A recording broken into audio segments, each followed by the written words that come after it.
જે ખરેખર જ્ઞાની છે, જોયું ભાષા, જે ખરેખર જ્ઞાની છે, આ શબ્દ ઝૂંપડી જ વાત. હા હા હા. જેને નિર્વિકલ્પ દ્રષ્ટિથી જેને અનુભવ થયો છે, જેને વ્યવહારની અપેક્ષા પણ જેને નથી,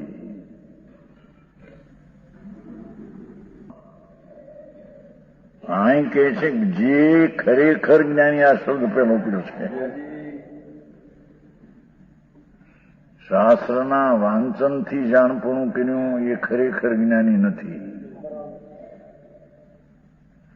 તેમ વિકલ્પથી નિર્ણય કર્યો એ પણ ખરેખર જ્ઞાની નથી. એમ કે છે. હા હા હા.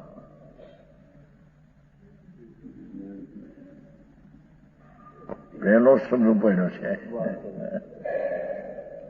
જે ખરેખર જ્ઞાની છે, ભગવાન આનંદનો નાથ તેને સ્વસંવેદનથી જ્ઞાન પ્રગટ્યું છે.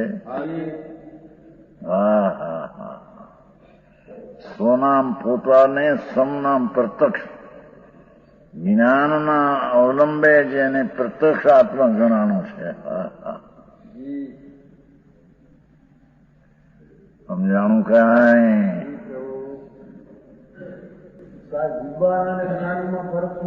વિદ્વાન તો ભણેલા હોય ને વિદ્વાન કહેવાય, જ્ઞાની ને પણ એ કીધું નહીં. વિદ્વાન જે છે એ નિશ્ચય તજીને વ્યવહારમાં વર્તે તે વિદ્વાન નહીં.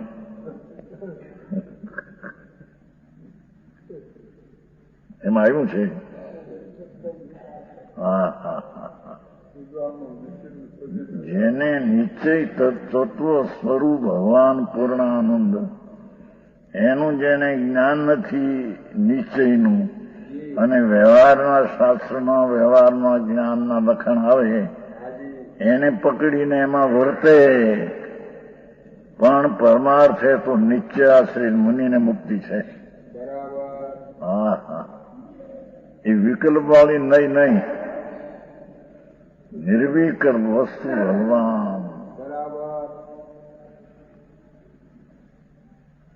અનાકુળ સ્વરૂપ વિતરાગ મૂર્તિ પ્રભુ, એને આશ્રી સમ્યક દર્શન જ્ઞાન ચારિત્ર મોક્ષ થાય છે. બીજો કોઈ એનો ઉપાય છે? હા હા હા. સમજાણું કાંઈ? જે ખરેખર જ્ઞાની છે, આ પહેલો અર્થ એટલો થયો. શાસ્ત્રના જ્ઞાન અને બાકીના જ્ઞાન લૌકિક માનના એ કઈ જ્ઞાન નથી. હા હા હા. શાસ્ત્ર વાંચીને ધારણાથી જ્ઞાન કર્યું હોય એ પણ જ્ઞાન નથી. હા હા હા હા હા. વાસ્તવિક જેને આત્મજ્ઞાન પ્રગટ્યું છે,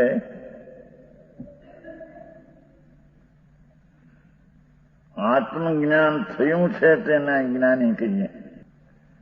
સમજાણું કાંઈ?